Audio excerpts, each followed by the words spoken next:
Hello दोस्तों, आज हम ग्राफ पढ़ेंगे।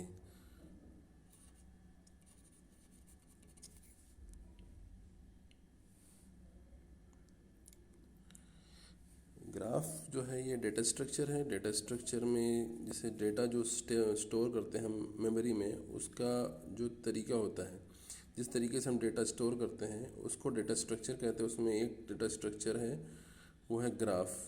ये जो डेटा स्ट्रक्चर है ये नेटवर्क फॉर्म का होता है। मतलब इसमें जैसे एक डेटा आपने सेव किया, फॉर एग्जांपल 10, ठीक है। इस डेटा को किसी और डेटा से कनेक्ट करना है अपने को 15 से, तो यहाँ पे हम क्या करेंगे, यहाँ पे इन दोनों को बीच में कनेक्ट कर देंगे। उसके बाद एक और डेटा है आपके पास, फॉर एग्जांपल 10 है एक और, ठीक है। इस 10 को इस 10 से कनेक्ट कर देंगे और फिर बाद में ये 15 भी इससे कनेक्ट हो जाएगा। तो ये जो कनेक्शंस है ये एक ऐसा नेटवर्क फॉर्म कर रहे हैं जिसका कोई हम नाम नहीं दे सकते। जैसे इसके पहले हमने BST बाइनरी सर्च ट्री देखा था, जिसमें एक जो नोड होता है, रूट नोड, उसके फिर चाइल्ड होते हैं, लेफ्ट एंड राइट चाइल्ड। तो वो बिल्कुल हायरार्कियल नेचर होता है, मतलब टॉप से बॉटम वो ग्रो होते रहता है। यहाँ पे कोई ऐसा रूल नहीं है कि ये इससे कनेक्ट होगा तो इससे नहीं होगा, या स्टार्ट जो एंड पे है वो फर्स्ट से कनेक्ट नहीं होगा। ये एक रैंडम टाइप का एक स्ट्रक्चर है जिसमें जैसी ज़रूरत पड़ती है, जैसी नीड होती है, वैसे हम इसको आपस में कनेक्ट करते हैं। तो इसको ग्राफ करते हैं। इसमें आप दो दो नोड कम से कम आप यूज़ करेंगे जिसमें आपस में उनको कनेक्ट करेंगे। एक नोड जो है आपस में घूम के फिर से खुद को भी कनेक्ट हो सकता है। तो इसका जो है स्टार्टिंग भी वही रहेगा, एंड भी वही रहेगा। वैसे ये नोड जो है इससे स्टार्ट होकर इस पर कनेक्ट होगा, ये नोड इससे स्टार्ट होकर इस पर कनेक्ट होगा। तो इसमें स्टार्टिंग एंड, अब यहाँ पे इसमें डायरेक्शन शो नहीं किया है। अगर डायरेक्शन शो करेंगे तो ये डायरेक्शनल होगा, और अगर डायरेक्शन नहीं शो किए तो वो अनडायरेक्शनल होगा। तो दो टाइप के ग्राफ होते हैं, एक तो होगा डायरेक्शनल ग्राफ और एक होता है अनडायरेक्शनल ग्राफ।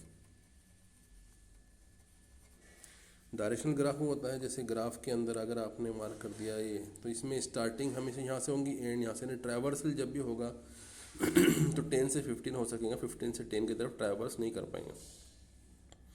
और जिसके अंदर जिस कनेक्शन को अंदर आप एरो नहीं देखेंगे, जिसमें एरो या डायरेक्शन नहीं होगा, उसको अनडायरेक्शनल कहते हैं। इसके अंदर कोई रूल नहीं है कि यहाँ से ये इधर जा पाएंगे कि नहीं। आप इसमें बाय डायरेक्शनल 15 से 10 भी जा सकते हैं, 10 से 15 भी जा सकते हैं। तो डायरेक्शनल बेसिकली वो होता है जिसमें आप ट्रैवर्सिंग का रूल बताते हैं कि हाँ 10 से 15 जा सकते हैं हम, ये एरो से मालूम पड़ेगा। अगर आपको इसमें भी बाय डायरेक्शन शो करना है तो आप यहाँ से ऐसा करके एरो शो कर सकते हैं। लेकिन अगर आपने मार्क नहीं किया, इसका मतलब जो है ये खुद बाय डायरेक्शन है। यहाँ से यहाँ पे जा सकते हैं आप, 10 से 15 ट्रैवर्स कर सकते हैं, 15 से वापस 15 की तरफ भी ट्रैवल कर सकते हैं, और किसी भी तरीके से ट्रैवर्स कर सकते हैं। तो ये कहाँ पे ज़रूरत पड़ती है इसकी, वो देखना ज़रूरी है। ऐसा डेटा सेव करने की ज़रूरत पड़ती है हमको। फॉर एग्ज़ाम्पल मैप होता है, जैसे एक CT1 है, नागपुर है फॉर एग्ज़ाम्पल, ठीक है। उसके बाद एक नेक्स्ट है अकोला, ठीक है, इधर है पुणे। तो अब नागपुर जो है डायरेक्टली अकोला से भी कनेक्टेड है। नागपुर से you can go to Pune, फिर अकोला से पुणे आप जा सकते हैं। तो इस तरह का जो नेचर होता है ये मैप में काम पड़ता है इसका। तो मैप के अंदर आप इसका यूज़ कर सकते हैं, तो मैप में इसका यूज़ होता है। उसके अलावा सोशल मीडिया नेटवर्क होता है, जैसे ये एक पर्सन है, फिर उसके 2 फॉलोअर्स हैं, फिर ये जो है ये इसके भी 2 फॉलोअर्स है, इसके 2 फॉलोअर्स हैं, तो जो आपस में एक दूसरे को फॉलो कर रहे हैं, एक दूसरे के फ्रेंड्स है, फ्रेंड्स कनेक्शंस है, लिंक लिस्ट है, तो उसमें लिंक्डइन जो होता है उसका कनेक्शंस है। तो ये जितने भी टाइप के सोशल मीडिया नेटवर्क होते हैं ये ग्राफ के ऊपर होते हैं। और मैप, गूगल मैप है, इस तरह के जितने मैप्स है उसके अंदर जो सिटी के कनेक्शंस है वो ग्राफ के अंदर होते हैं। तो इसका एडवांटेज जो है बहुत ज़्यादा है ग्राफ का, जिसमें डायरेक्शनल और नॉन डायरेक्शनल यानी अनडायरेक्शनल टाइप के 2 टाइप के ग्राफ हो सकते हैं। और डायरेक्शनल में सिंगल डायरेक्शन का होता है, वन डायरेक्शनल, यूनि डायरेक्शनल, और 2 डायरेक्शन तो बाय डायरेक्शनल हो सकते हैं, ठीक है। तो ग्राफ इस तरीके से होता है। इसमें ग्राफ के अंदर एक और चीज़ होती है, इसके ऊपर वेट भी होता है। इसका हर ये जो लाइन होता है, लाइन को हम कहते हैं एज, ठीक है। और जो एंड पॉइंट्स दिख रहे हैं आपको इनको हम कहते हैं वर्टेक्स, ठीक है, वर्टेक्स। तो ऐसे इसमें 3 वर्टाइसेस हैं, 3 एजेस हैं। तो ये जो लाइन कनेक्शन के है इसके ऊपर अगर हम कोई वैल्यू अगर लिखते हैं, फॉर एग्जांपल 6, यहाँ पे 2, यहाँ पे 5, तो ये क्या हो गए, इसके वेट हो गए। तो जैसे फॉर एग्जांपल सिटी के आपस के कनेक्शंस में हम वेट इसको किलोमीटर के ऊपर, किलोमीटर से मैप करके लिख सकते हैं। जैसे फॉर एग्जाम्पल नागपुर से अकोला का डिस्टेंस फॉर एग्जाम्पल समथिंग 200 है, तो यहाँ पे इसका वेट 200 हो जाएगा। इनका जो डिस्टेंस है वो हम यहाँ पे लिख सकते हैं, इसका डिस्टेंस यहाँ लिख सकते हैं। अगर डिस्टेंस को हम वेट बना के लिख रहे हैं, अगर टाइम को वेट बना रहे हैं तो फिर यहाँ पर ट्रैवलिंग टाइम को हम वेट बना के लिख सकते हैं। इस तरीके से ये वेट वाला आप कनेक्शन, वेट एज के ऊपर अगर वेट लिखते हैं तो ये वेटेड टाइप का ग्राफ होगा, वेटेड ग्राफ होगा। इसके अंदर आपको एज के ऊपर वेट भी लिखा होगा, ठीक है। तो यहाँ पे हम जब डेटा सेव करेंगे तो साथ में डेटा के साथ में जो एजेस है उनके साथ में एजेस के साथ में उसका वेट भी सेव करेंगे।